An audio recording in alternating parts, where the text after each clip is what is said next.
Greetings to all of you, the few, the brave, that decided to show up for a talk along the lines of policy. Why I wrote this book, why the Research Foundation perhaps decided to publish this book.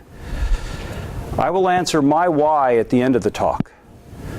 I will pretend to understand the Research Foundation's why. I think I have a hint, a clue. The goal of this book is very straightforward. The goal of this book is to generate a proper dialogue. It seems that in this day and age, around the world, we start talking about policies that deal with entitlements, welfare. We can't have a proper dialogue. Everybody brings a very specific perspective, a very specific point of view, usually quite strong to whatever they're thinking, and it's difficult to have a dialogue. It's going to become very clear within a couple of slides what I'm pursuing, what I hope all of you will join me in pursuing to start a dialogue. Disagree freely. As I say, I'm going to put forth a range of ideas. We'll call it a straw man. If you want to put a torch to my straw man, feel free. The point is we have to start a dialogue. So with that said, let's begin. The Research Foundation likes for me to talk about them briefly, so that is what I'm going to do. So this is the equivalent of a compliance. You know, the very small print, things that you can't say or talk about, and this is independent. No, the Research Foundation does fantastic work. If you're not familiar with who they are, I'd recommend going to the website, CFA Research Foundation, and learning more about it. I've got highlighted in red monographs, because I am told that while I wrote a book, it's not a book, it's a monograph. So that is why it's highlighted. That's what you're going to hear about today. I'm going to be taking some snippets out of the book and talking about them more specifically. This is the synopsis of the book. This is only one of two slides that you may actually have to read a little bit while I have it up there. And specifically, thoughtful policies along with a culture of responsibility and appreciation. Responsibility for those who are able, appreciation for those who are unable or incapable. This is really important. The goal here is sustainable long-term growth. We have much in the way of policy today that exists around the world that is going to get severely in the way of sustainable long-term economic growth. So good policies. Good policies have both. They have safety nets.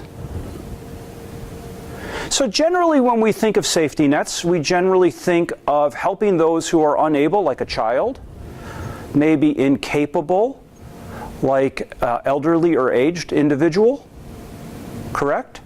Do you have any idea how long it took me to find a picture of a child wearing the shirt of an 80-year-old man? I mean, just understand, to get the right picture here for covering both ends of the spectrum, for needing support. Safety nets are critically important, right? Mahatma Gandhi told us a long time ago, the measure of a country's greatness is how it treats its less fortunate. I'm paraphrasing. So we want safety nets. The problem with safety nets, this one is so strong, the young man can just sit there. The problem with safety nets is they can become seductive. And when they become seductive, people relax onto them instead of bouncing back. Good policies have both. They have nets and they have trampolines. We want those who are able to bounce back for all of our benefit. More specifically, this is what is ahead. Now, if you've not seen a road like this in your life, good. This is probably why you're able to be here today. This is what is ahead of most of the world when it comes to policies that pertain to retirement and health care and education. There are some variances, right, from country to country in different parts of the world. This is where I hope we can engage in further dialogue. I'm going to be outlining some broad principles. I know a few things about the Swiss policies, but you may enlighten me a little bit today. Fantastic. That would be the beginning of a dialogue.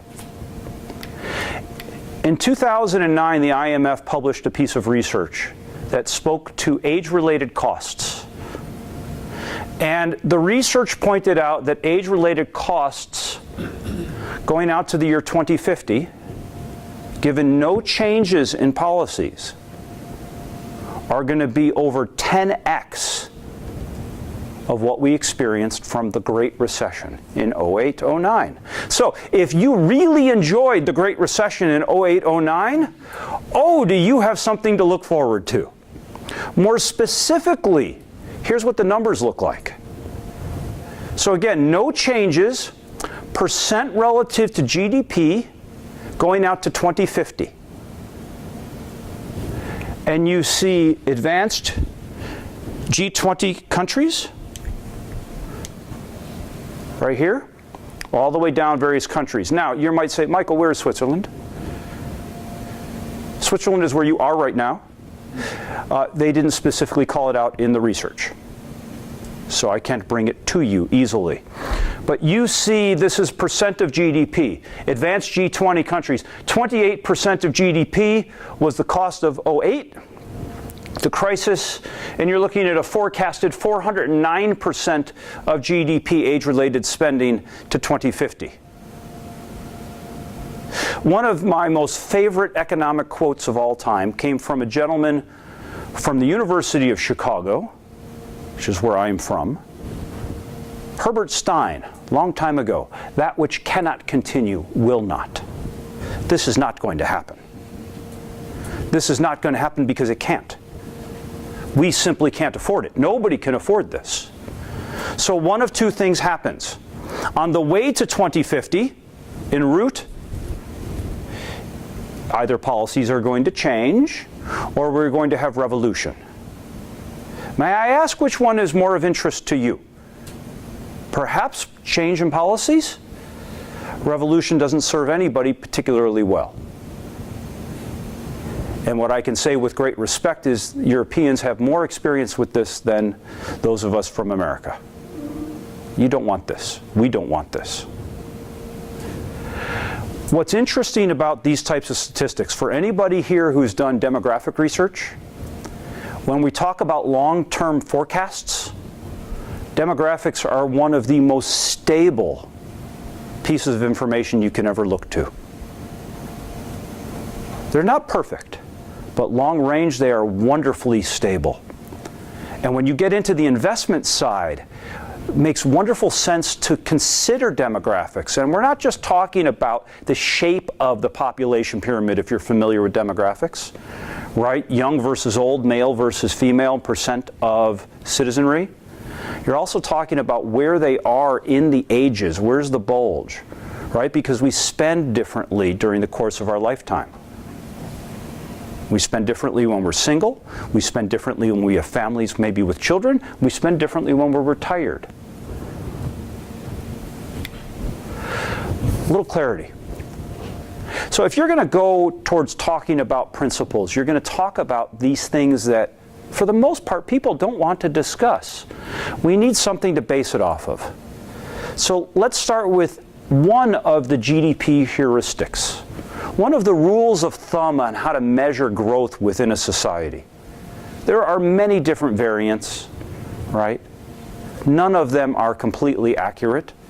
That's why I refer to them as a heuristic. This is the one I use for the book, and it's the classic growth in the number of workers in a society plus the growth in the productivity increase in a society. Real simple. But it gives us a really convenient lens to look at policy, if you've not considered this before.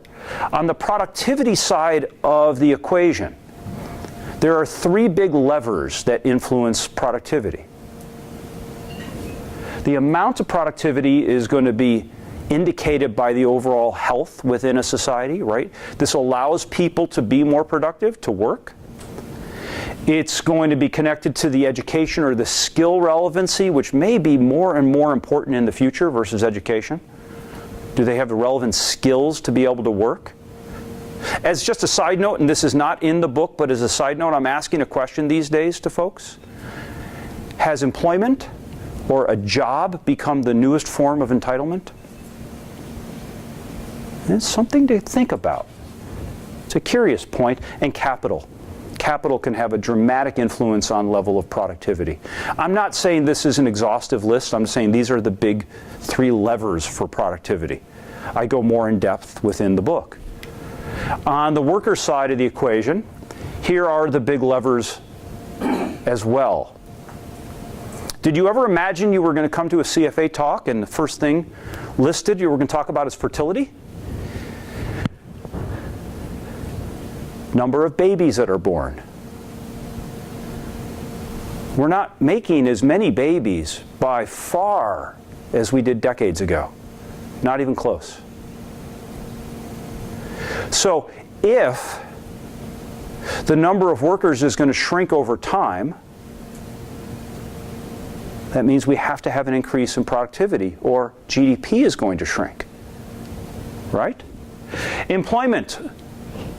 What's the unemployment rate? What's the labor force participation rate as a preferred statistic for myself? Everybody has different preferences. Net migration. Are people coming into your country? Or are they leaving your country? Are they welcome or are they unwelcome? I do know Switzerland isn't big on a lot of immigration. My own country, we're talking about building a wall, right?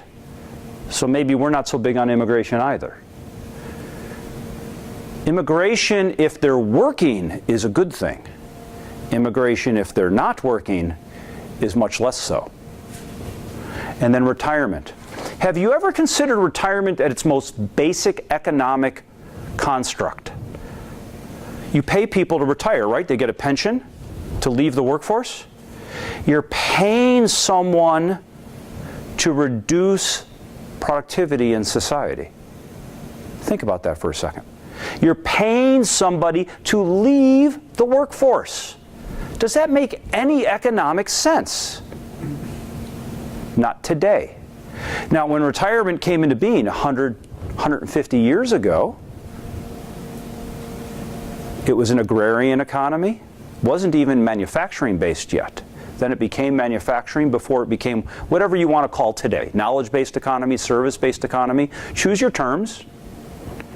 Reality is 100, 150 years ago, when you hit a certain age, the common thought, was you had 0 productivity left. You were used up. That's what retirement was. That is not the case anymore. That is from a whole world ago. So we have to rethink retirement policies. If people still have productive capacity left, why would we want to pay them to leave the workforce?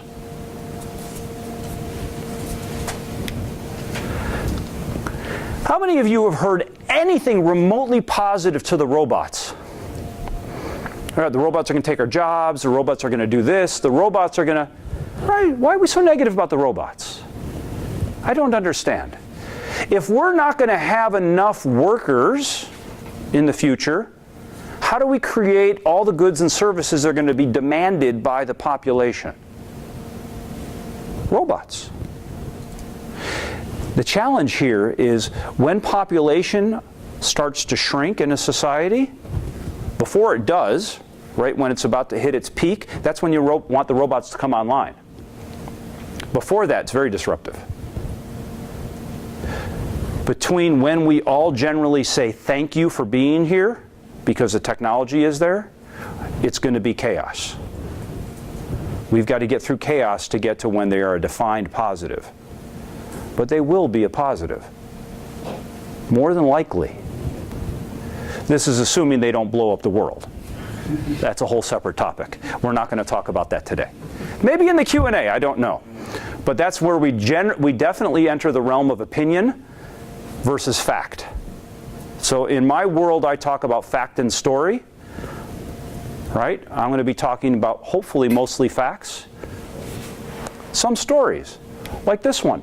Workers are going to work longer to solve their economic shortfalls, to solve our societal's economic shortfalls, right? You heard this, right? People are just going to work longer.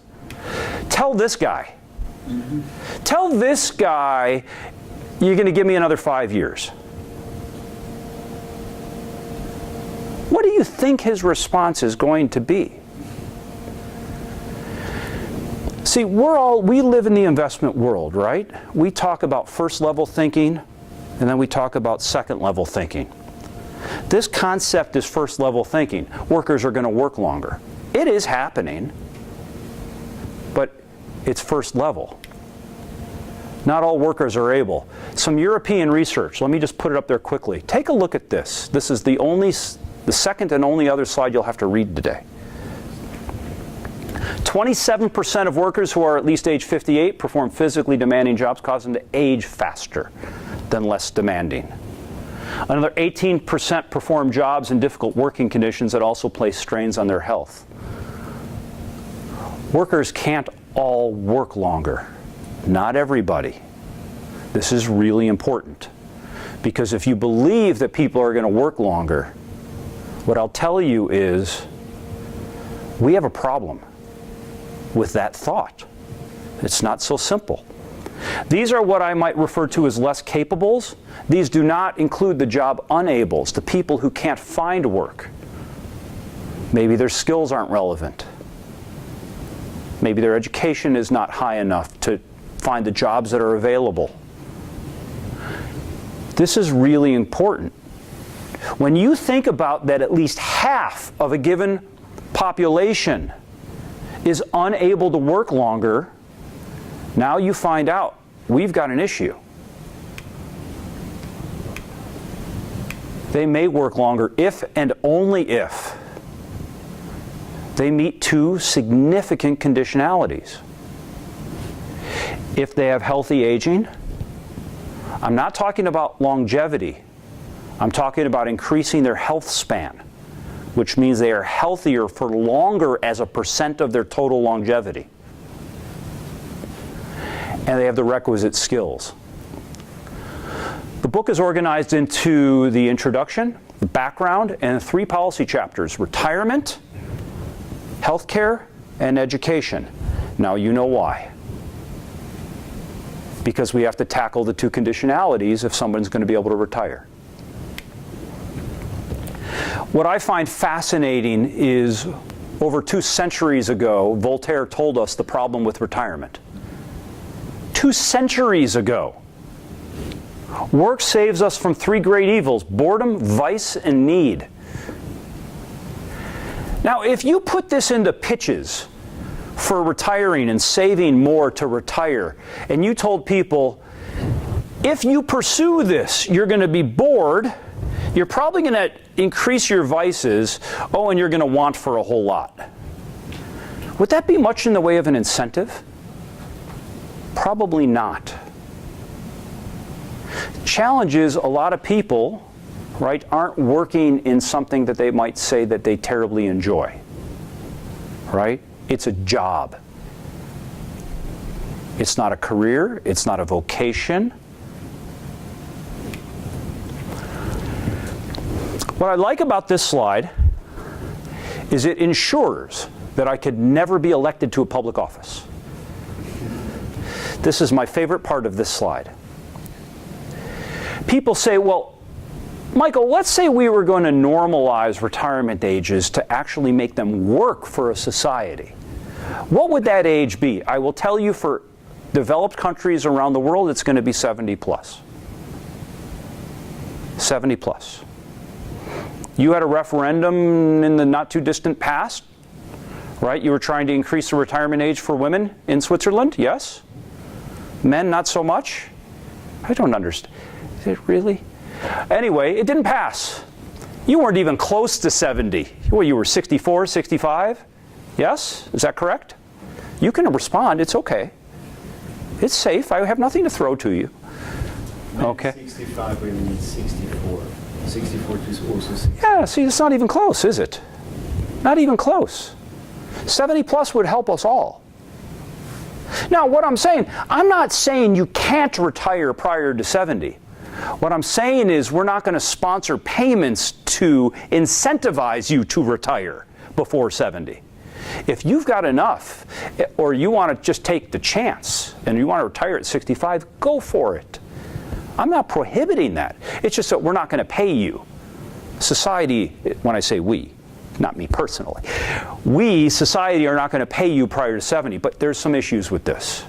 There's some very big issues with this, aside from the politics. Do we got enough jobs for people? Are they going to be able to continue to work? That's important. That's a big question. Do we have enough dollars in a society to allow them to retire prior? I'm afraid not. The math doesn't work. It simply doesn't, based upon where we are demographically in developed countries. So this is what I ask. This is what I propose as a principle, a compassionate policy in regards to retirement. 2 tiers. Fundamentally, one younger, one older. By the way, I'm not splitting that for women and men. One younger for men and women, one older for men and women. The big difference? Younger for people who are generally defined as laborers, right? Because their bodies break down. They can't work longer, right? They also happen to have a much higher mortality rate at a younger age than knowledge workers. Those of us in this room who use our brains versus our backs to do work. Knowledge workers would have an older retirement age because they have the capacity to work toward later in their own life. What's interesting is the knowledge workers also tend to have the greatest amount of longevity, which means they are the greatest expense in societal systems. So we start to normalize the cost for society and make it more fair. I talk about ways that you could do this so that people wouldn't cheat the system, wouldn't game the system. If this is an interesting topic, you can go deeper in the pages. So let's start with the aspects of retirement policy. Proper netting matters. First pillar benefits, Social Security benefits, are really important. And they either do provide or they could provide at least 35% of replacement. People say, oh, Michael, 35%? That's only a third. That's not even close to enough. Really? Have you ever done a pro forma on what it takes to retire? 2 big conditionalities for what it costs. How is your how's your healthcare cared for in retirement? Do you pay versus the society pays? That's really important. And how many children did you have during the course of your life? Because what you find is people who had 2, 3, maybe even more children, when you start doing a pro forma on their spending, when they're retired, we're assuming the kids are grown and out of the house. We're assuming that may be dangerous. Okay. Sometimes they leave and then they come back. But let's for the purposes of this dialogue, they left and they don't come back. You take all of the child costs out when you have 2 or 3 children. You take the savings costs out. You take the work-related costs out. You take the costs out. And I'll tell you, pro forma, there are people who can retire on a 50% replacement. The math shows that. Now, people who've had no kids, the numbers are higher because their money is going to themselves, right? Unless they change their standard of living, right, in retirement. This can provide quite a bit for the average person in a society. Could. It's not as a rule for everybody, but this is a start, right? This is a foundational piece. How much more is needed? Pro forma. Then we get into the defined benefit world. That is not a picture of me. So let me just establish this right now. Defined benefits, also known as pensions. You may be familiar with normative economics would show you that a pension, a defined benefit program, is easily the most efficient way to generate $1 of lifetime income for a retiree. There's nothing better. That's the math. That would be normative economics. If you're familiar with the other branch of the tree called positive economics is what really happens, not what should happen. Everybody with me? What does happen is these plans, they fail all the time. Not 100% of the time, but all the time. What we're talking about here is governance over decades. Governance of how the plan is being administered, how the investments are being managed, how the benefits are being constructed, how many people are retired versus how many people are working in the organization, what is the longevity change. The problem is not this man. The problem is the pool. The pool is too small. The pool is not deep enough. Defined benefit programs are wonderful when they work. They rarely work. And by the way, if you've got a strong first pillar or Social Security, that's essentially a defined benefit. But it's using all of society. So it is stronger, it is a deeper pool, and it is a bigger pool, which means it is safer. So maybe we should stop trying these failed plans. Not because they are bad, but because we can't run them over decades well. All sorts of things happen along the way. Then we enter the world of defined contribution, right? DB/DC, the other main construct for retirement savings. So I went through a thought experiment on this. And my thought experiment is I covered a range of topics ranging from coverage, how many people are covered in society, to the ease of use, all the way down to the integrity of markets. Now, when I talk about the integrity of markets, how many of you have gotten into dialogues about the active-passive debate? Index funds versus active management, right? What happens when the whole world is indexed? You should be worried about that. We're not even close. But why should you be worried?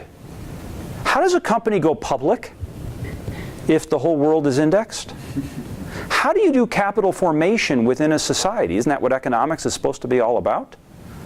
So I care deeply about the integrity of markets, and I'm not just talking about high-frequency trading. So when I think about the different variations, individual retirement savings accounts, to employer-based system, which is primarily what's in the US, to a societal system like in Australia, a superannuation program. And I talk about the pros and the cons based upon the various topics you find on the left. Pricing leverage. A societal-wide program obviously has the greatest pricing leverage, which means it lowers the cost of the investing to the lowest amount possible for the citizens. That's a good thing. But markets integrity, when you have a whole bunch of independent, idiosyncratic decisions by individuals, that's better for markets than a society-wide program. All right, because a society-wide program is going to have a gazillion dollars that need to be managed, right? That's a formal term, gazillion. And if you have to run a gazillion dollars, you're not doing that with active. You can do it with passive. That's why markets integrity favors the individual system. Problem with the individual system is human behavior. People don't save.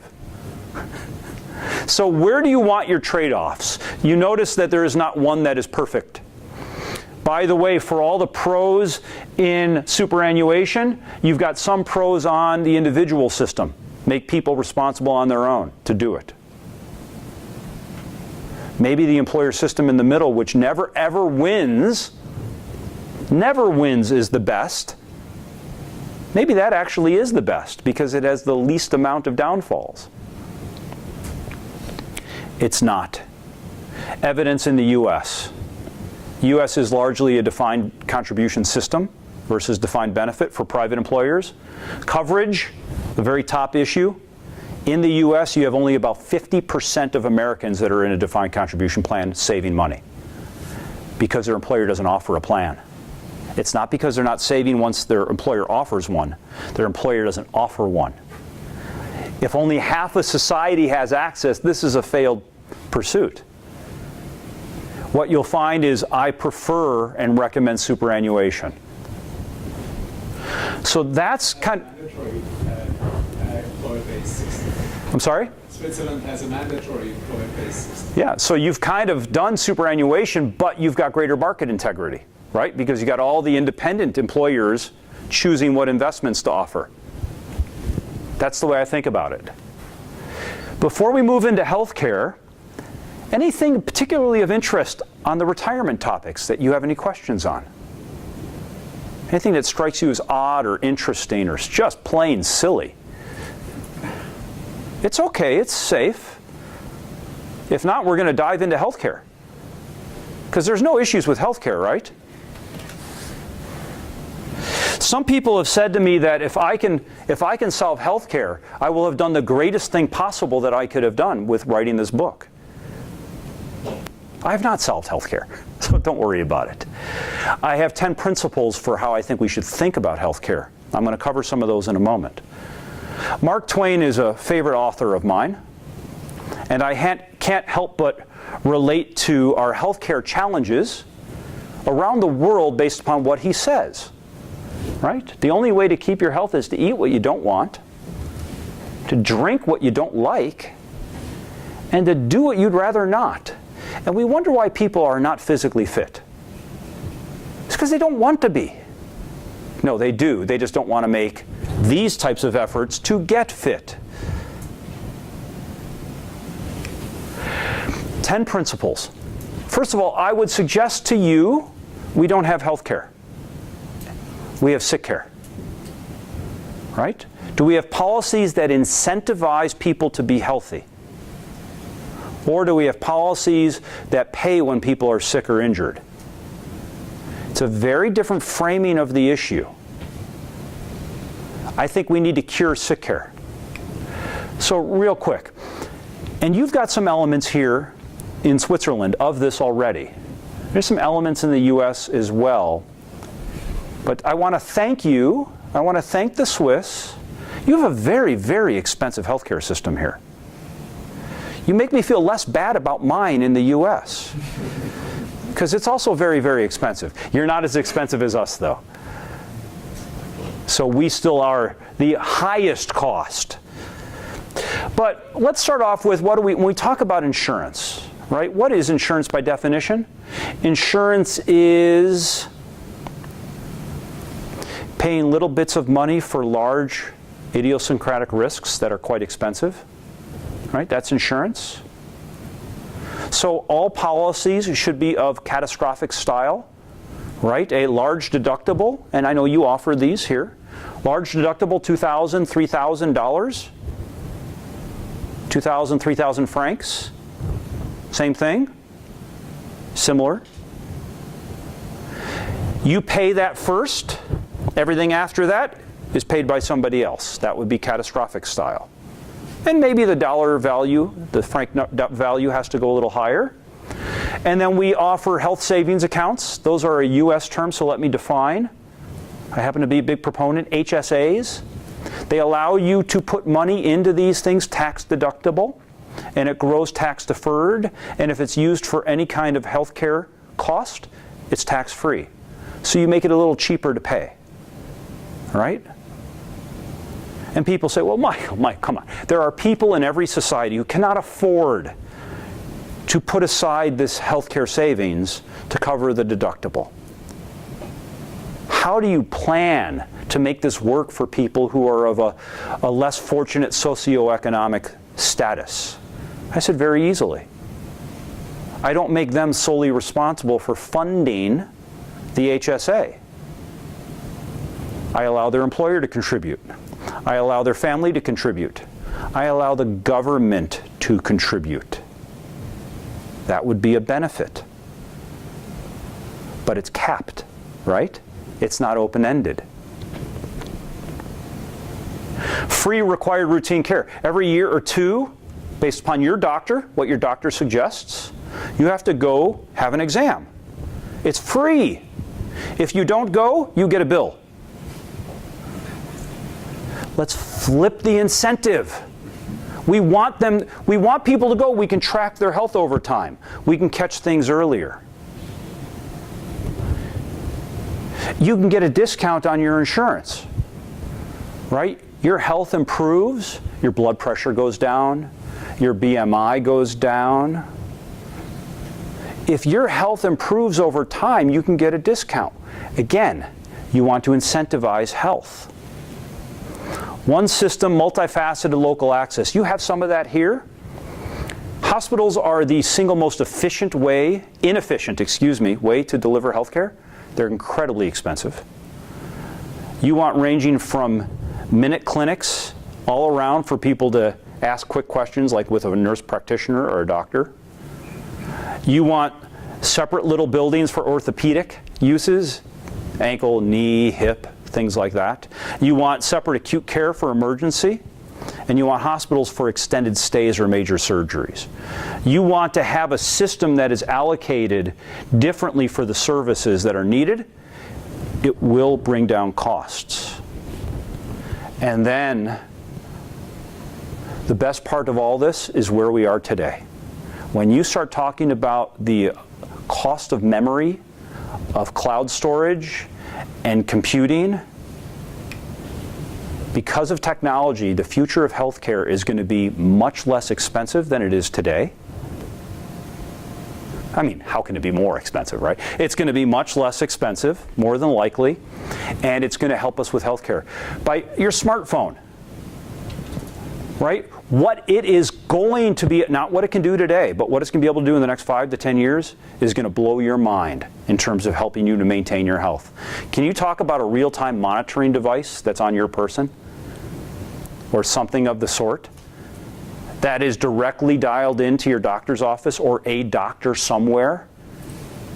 So something changes compared to your own personal physiology, it can alert you, it can alert your doctor. Folks, if we catch things early, we can cure them. We can substantially lower the cost, which again would further drive down long-term healthcare costs. But if you really want to lower healthcare costs, this is the most contentious thing in the book. I will state it out loud. I will be very clear about it. Some of you might viscerally disagree with this, and that's okay, because we need to talk about it. We need to pursue, for the end of life, much more palliative and hospice care, and much less of everything else. How many of you are familiar with Atul Gawande, the author? He's a surgeon. Years ago, he wrote a book called The Checklist Manifesto. Some of you may be familiar with that book. It was a bestseller about the value of checklists. He wrote another book a couple years ago entitled Being Mortal. It is a very, very important book. But I will caution you, if you want to pursue this book to read it, it is not uplifting. It is sobering. It is depressing. It's critically important. In the book, he stated at one point, our decision-making in medicine has failed so spectacularly that we have reached the point of actively inflicting harm on patients rather than confronting the subject of mortality. So I say a principle for a healthcare system must require end-of-life documentation, EOL. You must have an advance directive. I don't care what it says. You can have, keep me plugged in. Don't touch the plug. Pull the plug, let me go. I don't care. You say whatever you wish. You document whatever you wish. Completely revocable. You can change at any time. Okay? So complete individual freedom and right there. But you have to have something documented. Here's the story. In 1991, a small county in La Crosse, Wisconsin, started a policy. The hospitals in this county, every time somebody would come into the hospital, whether it be a patient or a visitor, they'd ask them 4 questions. The 4 questions amounted to be an advance directive. They kept it on file.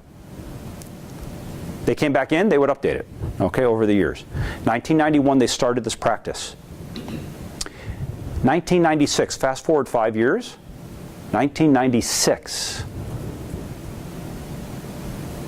In the US, retiree, people who are retired, their health care is delivered through a program called Medicare.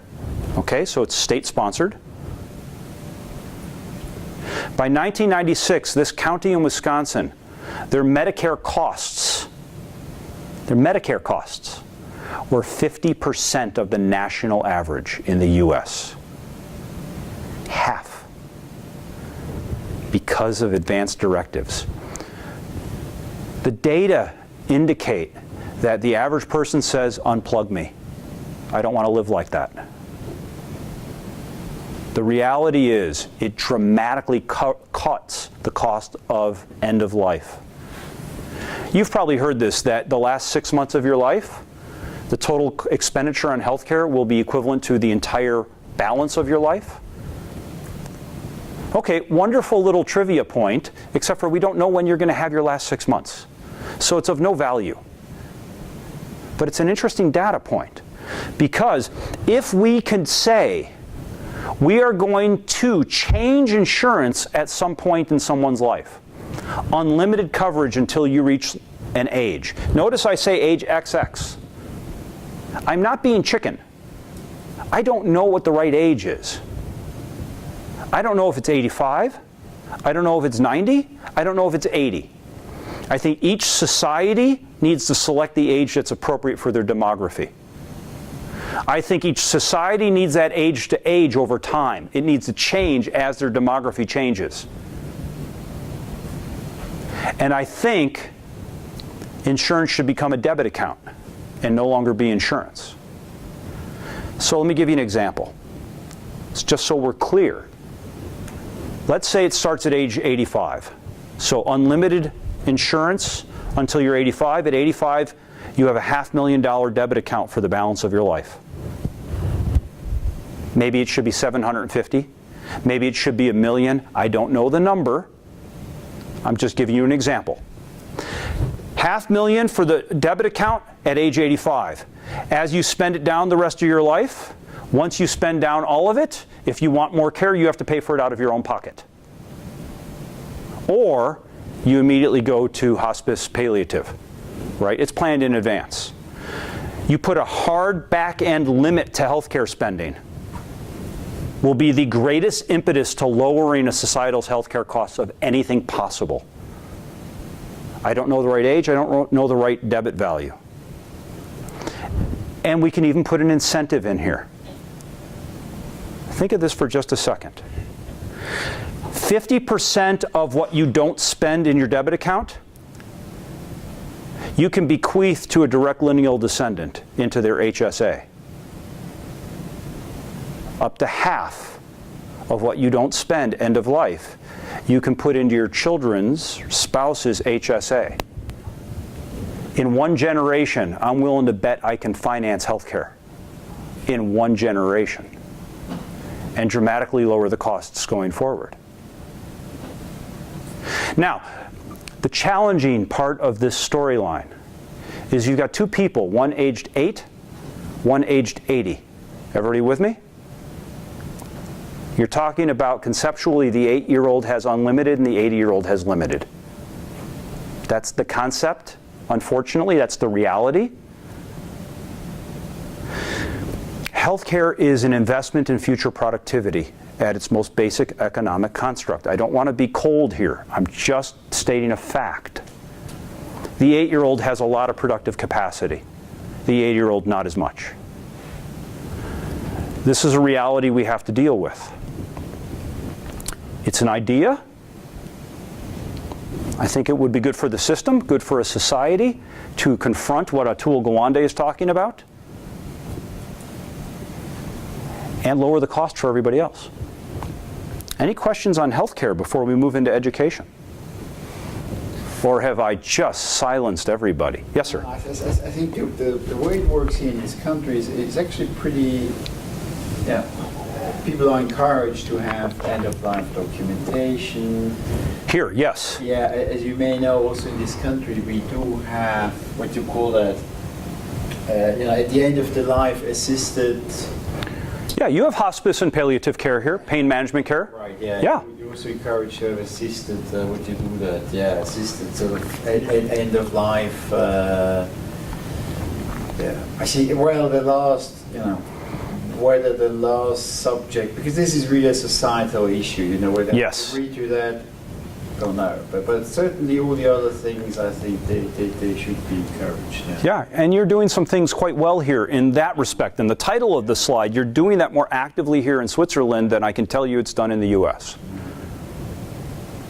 Right? So maybe there's more hope for you than there is for me. I don't know. Education. Remember at the beginning I said education, then I talked about skill relevancy. All right, for millennials today, it's very different than the rest of us. Unless, of course, you're a millennial. I'm looking around. I don't know if there's any millennials in the room. Right, when most of us graduated from university, we were told we might have 7 different jobs during the course of our life. Do you remember this?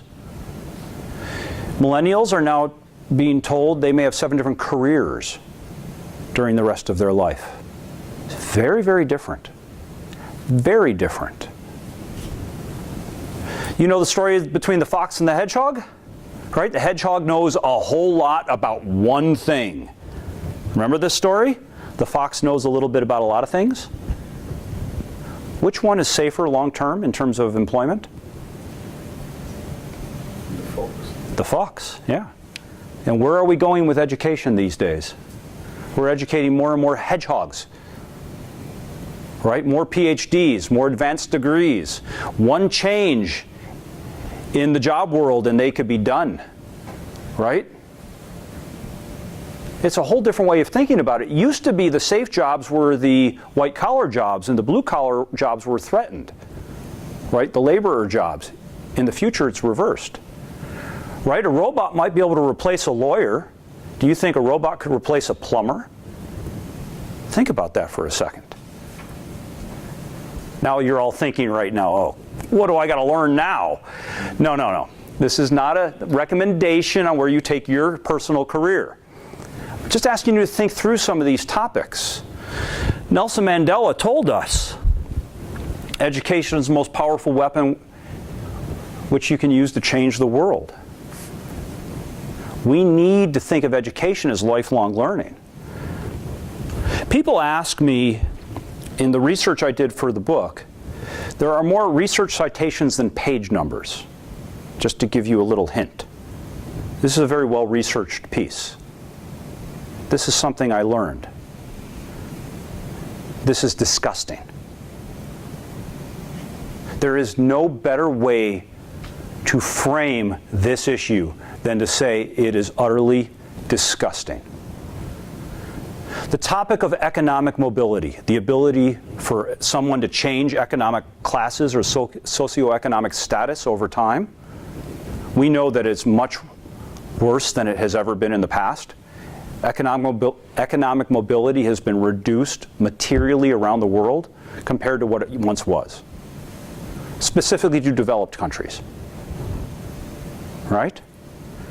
If I told you that your economic mobility was locked before you hit double digits, what would you say? There's some debate within the academic world of whether the right age should be 6 or the right age should be 8. If you don't have 3 things in place during your early childhood, your economic mobility is reduced to virtually 0.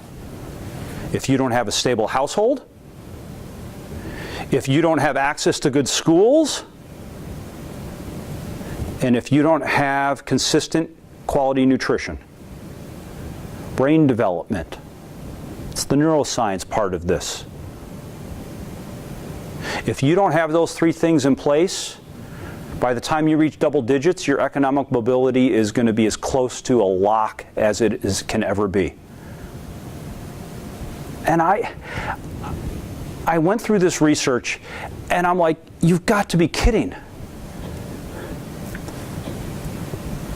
We're talking about children, small children, and we're impacting the complete balance of their lives economically. I can solve the nutrition largely. I can solve the schools largely. I can't do anything about the stable households. I have some ideas, but trust me, they're not in the book, because I can't go near that topic. I danced along the line of dangerous enough in the book. I wasn't going to go there. We need to help these kids. So now we're going to jump to 18. Not because the ages of 8 to 18 are not important and formative, but it's a thin book. There's only so much. But before we go there, this might fascinate you. 2 educational economists have done research on what happens if we say goodbye to the bad teachers and we say hello to the good teachers. If we get rid of the bottom 5 to 10%, the worst 5 to 10% in terms of quality teachers, look what their research indicates. This is fascinating. 2 different gentlemen. One says it'll increase their lifetime earnings by $250,000 or francs, since they're almost at parity, right? Interchangeable right now. The other one said if we get rid of a few more teachers, we get rid of the bottom 10%, can add almost a full point to GDP.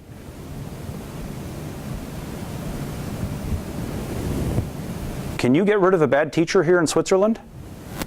Can't do it in the US either. Do you see a problem here? We could probably address this. Maybe? Maybe? So now let's talk about the concept of education, because remember, I keep focusing on skill relevancy, not education. Should everybody get the same education? No! Thank you for enjoying this. I happen to enjoy this cartoon quite a bit. Do you see the problem with standardized education? Do you see the problem of everybody going through the exact same program? While we all may be in the same industry, I am absolutely certain that each of us in this room has very strong skills, and they're not all the same. Is that a fair statement? Do you think you have very strong skills and they're probably not the same as everybody else in the room? Because you had a different educational experience in some way. Or you have a different personality profile. You're wired differently for what you enjoy and what you pursued. We shouldn't force everybody down the same path. So, I want to free college. Now notice I'm not talking about making it free. I want to free college. From what? I want to free it from being the destination. How many people go to university and then, I've arrived, I've made it, I'm done. The world is changing so quickly, you need to keep learning. I'm not saying you have to keep going back to a different university and get a different degree. I'm just saying you need to keep learning.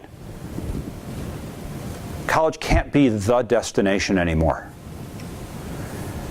It can't be free for everybody. Any concept, this comes up from time to time, it exists in certain parts of the world, less so in other parts of the world, or not at all. Does anybody appreciate what's free? Anybody? Now, if I understand correctly, here in Switzerland, you have either university or apprenticeship. You have 2 different paths, generally. And if university is, you're kind of on that track, you're kind of heading that way, or you're going apprentice. So that's a part, right? We don't have a fish climbing a tree. This is good. But is it enough? And we need to get rid of the conflicts. Notice with healthcare, I tried to link or relink the user and the payer, the user of healthcare services with who pays for it, at least for the first 2,000 to 3,000. because that changes behavior. Do you know that in healthcare that it's been estimated upward 90% of all chronic illnesses are due to behavioral? If I could get rid of 90% of the chronic illnesses, do you think our healthcare costs would be lower? You think maybe? So with college or university, if you need dollars to go to university, you know who should lend you those dollars? Look at the picture real quick. Keep your eyes on the picture. Are you watching university? I want to make the university the bank. The university is the lender. You need money to attend the university, the lender becomes the university. Do you want to now think how much of a vested interest they think their education is going to be, how important it is?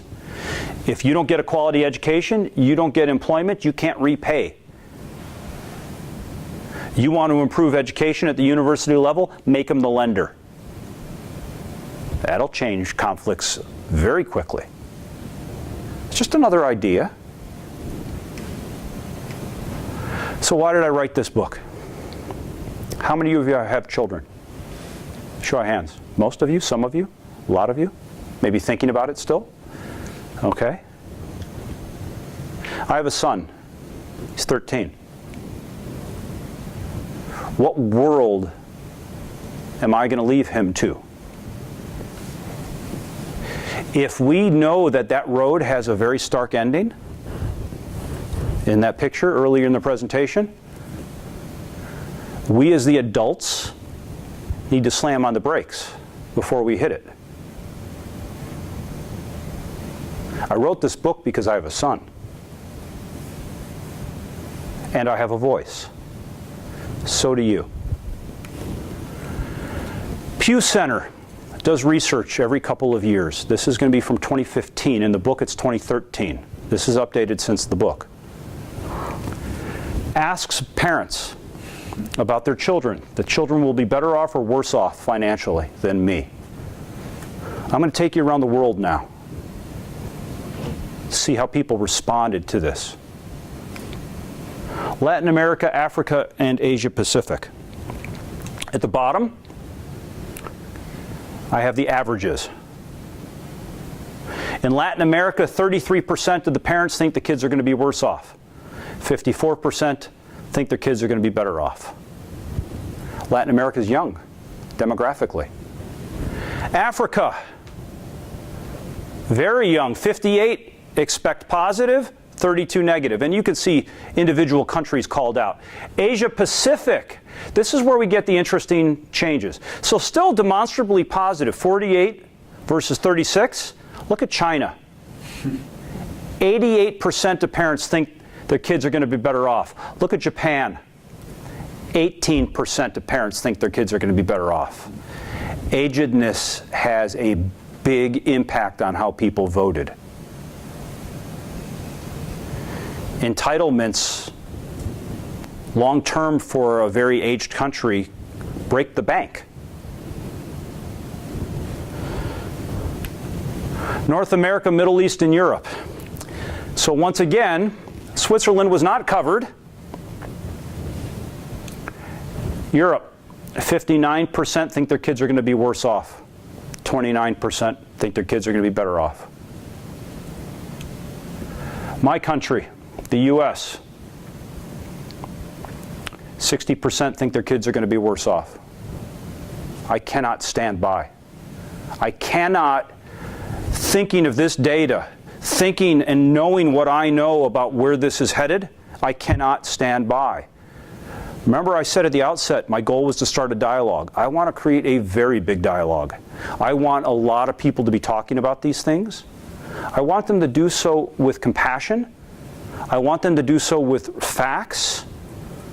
I want to raise the level of dialogue so that we can stop this. The old statement is demographics are destiny. They don't have to be anymore. Demographics do not have to be destiny anymore. It's a choice. What will you choose for your children? This is where the title of the book came from. Please excuse my paraphrase. For those who are familiar with this quote, it was originally written, give a man a fish and you feed him for a day. Teach a man to fish. I am sorry. Ladies, I'm so glad there's at least a couple of you here. We've expanded much beyond this. And if we want to increase the number of workers in a society, the first step is to bring women in and appreciate them and allow them to rise up to the level of their talent. It's him or her. And with that said, this is me. If you want to reach out, you want to holler at me, you want to say you're nuts, that was awful, or you want to say thank you. Thank you for just bringing a dialogue. I don't have to be right. I just want to raise the topics and talk about them. And I'm willing to put a straw man out there, and if you want to take a torch to it, then go ahead. But maybe if not, we can have a dialogue.